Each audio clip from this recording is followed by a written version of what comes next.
Buenas, esta semana vamos a dar un salto de siglos desde el momento en que se han elaborado los dogmas. El primero de ellos, el más voluminoso, el básico diríamos, es aquel que se sintetiza en aquello que llamamos credo, el credo de Nicea, y que va a dar las bases de la definición dogmática de la fe, es decir, la definición de las verdades fundamentales que se asumen por fe, ya que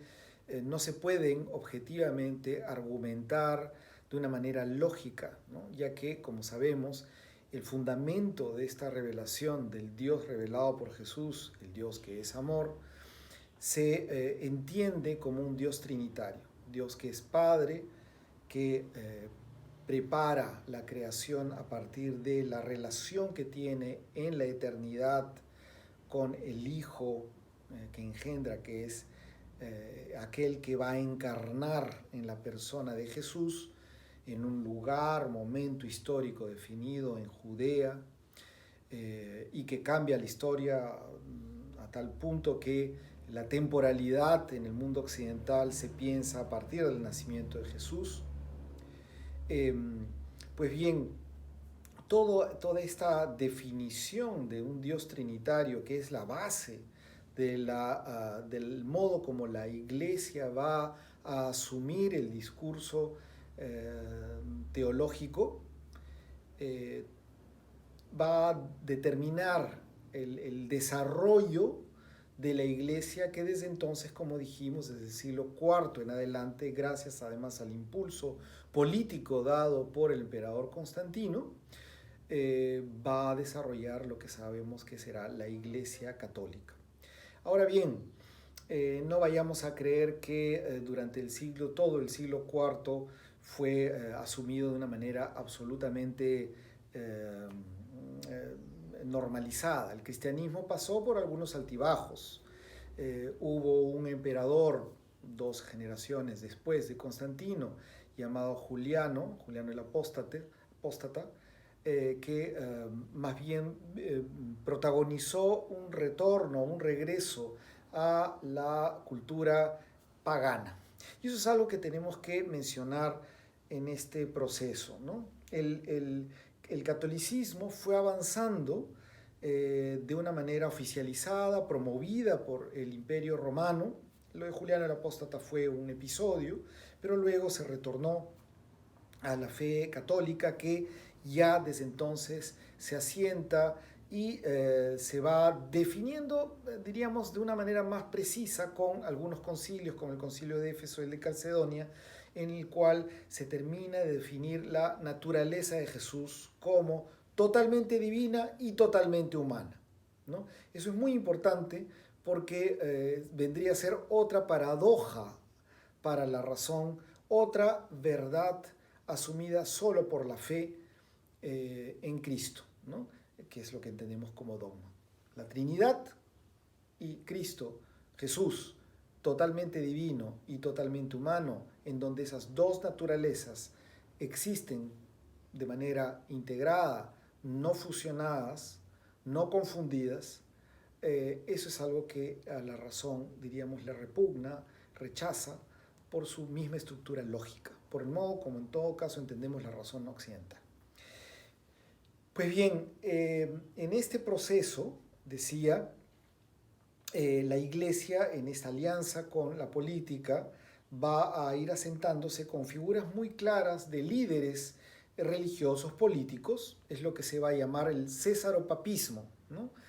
Muy posteriormente se va a teorizar sobre cómo el líder religioso termina vinculado al líder político, ¿no? Y eso es lo que inaugura la idea de imperio cristiano, ¿no? De la cristiandad. El concepto de cristiandad en términos históricos se entiende como la expansión de la Iglesia Católica con esta tonalidad política. Tonalidad que va a hacer que todo aquello que no encaje, no entre dentro de la esfera de los dogmas y la definición dogmática de los concilios que seguirán existiendo a lo largo de la historia, entonces se rechazan y por lo tanto se dejan de lado e incluso se van a perseguir, ¿no? El arrianismo, que como dijimos la semana pasada fue la herejía o la posición de interpretación de la Iglesia que compitió prácticamente con el catolicismo oficial y que terminó siendo descartado por el Concilio de Nicea en adelante. Sin embargo, siguieron habiendo algunos lugares, algunas regiones en el mundo europeo, especialmente en España, que conquistada con los visigodos llegaron con la fe de tipo arriana, ¿no? Pero luego, poco a poco, se fue disolviendo en cada uno de los países que hoy conocemos como Europa, se fue asentando la nueva fe y sobre todo, no solamente como lo hemos mencionado, con obispos, con líderes eclesiales en cada una de las regiones, sino también por medio de la vida monástica, que es muy importante para poder entender cómo se fue generando, gestando una cultura católica, no solamente una espiritualidad o una reflexión, sino también un modo de entender la cultura, la literatura, la realidad, la interpretación del mundo que se va a gestar en muy buena medida en los monasterios. Estamos entonces aproximadamente en el siglo V a VI, ya pasamos la época en que la Iglesia ha tenido estos debates por definir su fe, y desde el siglo V o VI ya estamos en lo que el historiador Peter Brown definió como el tiempo de la antigüedad tardía. Esta antigüedad tardía está cabalgando entre la antigüedad, ¿no?, el fin del Imperio Romano, y la Edad Media, que se caracteriza ya desde esta época hasta el siglo XIII, aproximadamente 12-13, por ser un tiempo de repliegue de las civilizaciones urbanas, ¿no? Aquel modelo urbanístico que había dejado Roma retrocede ante la llegada de poblaciones venidas del este de Europa, del oriente, diríamos, europeo, y que ocupan el centro europeo con bastante violencia en algunos casos. Son poblaciones que están migrando, que por diríamos, huir de, en algunos casos, los imperios orientales que fueron empujando a las poblaciones seminómadas que encontraban a su paso, esas poblaciones fueron apareciendo en los contornos de Europa. Algunas de ellas ya estaban asentadas y no habían sido conquistadas por los romanos porque habían sido muy, digamos, violentos en su reacción. Lo cierto es que comenzaron a integrarse dentro de los ejércitos romanos y en esta población llamada bárbara, ¿no?, se dieron las llamadas invasiones bárbaras, ¿no? Es decir, ellas son las poblaciones que habrían llegado a ocupar las ciudades, las urbes romanas, en algunos casos de manera como los migrantes de hoy en día que van de un lugar a otro buscando nuevas posibilidades de vivir,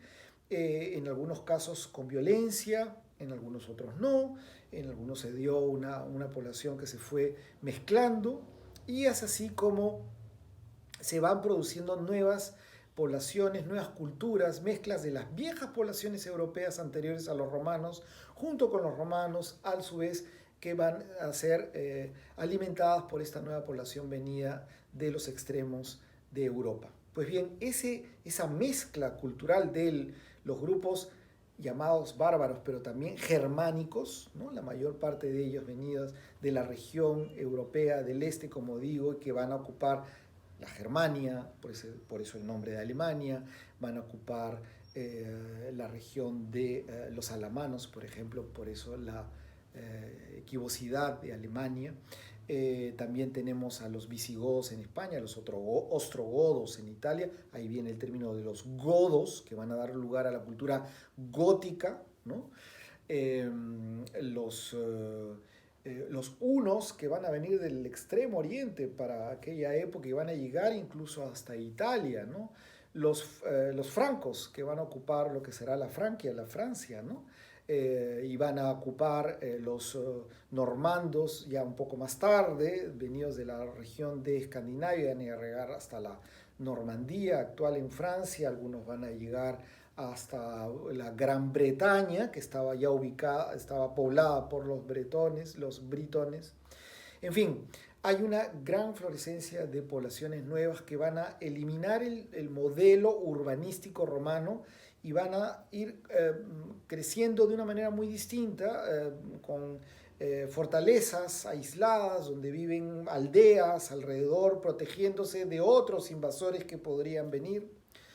Les recomiendo la serie Vikingos, que está muy bien ambientada en esa época, siglos 8, 9, 10, vamos avanzando en el tiempo.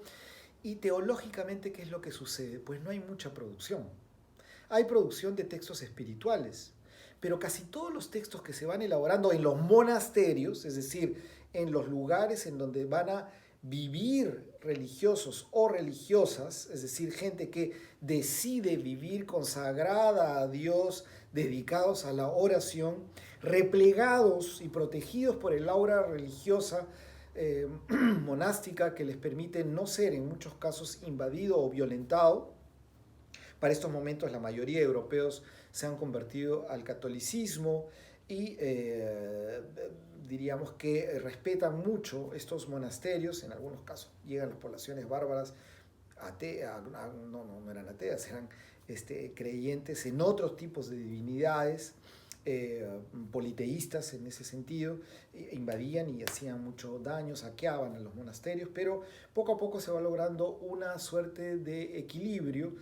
en el cual en estos monasterios se va a mantener la vieja cultura romana que había sobrevivido a través de copias de textos antiguos y que habían preservado estos monjes desde los siglos 5 o 6 en que comenzaron a aparecer estos monasterios y a expandirse, en donde quienes decidían recluirse en esos monasterios muchas veces lo hacían por evitar la violencia, pero en otros casos porque se sentían atraídos por una vida de oración, oración cantada en coro, que es lo que define a estos monasterios. Coro, es decir, un grupo coral que canta oraciones durante más o menos 7 veces al día en un horario muy pautado, llamado la liturgia de las horas. Pues bien, en este sistema estos monjes o monjas se van a dedicar a la copia de textos antiguos. Algunos de ellos textos no muy considerados, no muy oficiales para la Iglesia Católica, porque venían del mundo antiguo romano, greco-romano, y tenían algunas escenas o algunos diálogos subidos de tono. Hay que dar en cuenta que para estos momentos ya la visión del cuerpo en la Iglesia Católica ha sufrido una suerte de evolución que los lleva a reprimir las emociones. La sexualidad es vivida de una manera muy vigilada, diríamos. Michel Foucault ha estudiado el tema, pero hay una serie de autores que también han trabajado la corporalidad a través de la historia. Ahí podemos ver cómo la Iglesia influyó a través de la vida monástica, que establecía un principio, un gran valor en la vida casta, es decir, el rechazo a la vida sexual, lo convirtieron en un valor, y eso significó que la vida sexual no era bien vista, e incluso se había considerado, gracias a una interpretación de interpretaciones de San Agustín, se consideraba que eso estaba aliado al pecado original de Adán y Eva. Pues bien, en estas distorsiones se fue elaborando una teología en donde la idea del sacrificio de Jesús fue llegada a interpretar como una forma muy primitiva, diríamos, el sacrificio en el sentido de Girard, por el cual Dios habría sacrificado y habría redimido el género humano, devolviéndole la honra a Dios, así se pensaba, por la cual el hombre había perdido ese honor de Dios por el pecado que le había infligido la tentación de Satán. En este esquema por el cual el mal causa una tentación en el ser humano, que a partir de entonces tiene que pagar la culpa de su pecado sacrificando al Hijo, este esquema muy simple es el que primó en la Iglesia, y fue un autor muy importante, San Anselmo, el primero que teorizó de esta manera y que legó a la Iglesia del futuro hasta prácticamente en nuestros días, la idea de que Cristo fue sacrificado por el Padre y así, con ese sacrificio, honrar de nuevo la naturaleza humana, que de esa manera se vinculaba de nuevo a Dios, sacrificando a este Hijo de Dios. Como que si Dios hubiese querido sacrificar a su Hijo para recuperar el honor perdido por el pecado que había cometido el humano. Esto es como bien simple, esta es la teología más o menos elaborada de allí en adelante, y luego esta teología va a dar lugar a mayores elaboraciones, porque con el transcurso del tiempo se va a recuperar la lógica que se había perdido, la lógica aristotélica, vía los árabes que comienzan a invadir Europa, pero también muy cultivados ellos habían traducido a Aristóteles del griego al árabe y luego del árabe va a pasar al latín. Y por lo tanto Aristóteles va a volver al mundo occidental y va a influir mucho la lectura, sobre todo de la ética, pero también de la lógica. Y con la lógica los monjes van a decir, caramba, aquí tenemos un instrumento que nos va a ayudar mucho a interpretar la Biblia. Y comienzan algunos de ellos, subrepticiamente, a ocultas, a interpretar las escrituras con las herramientas de la lógica aristotélica, causando un gran escándalo al principio.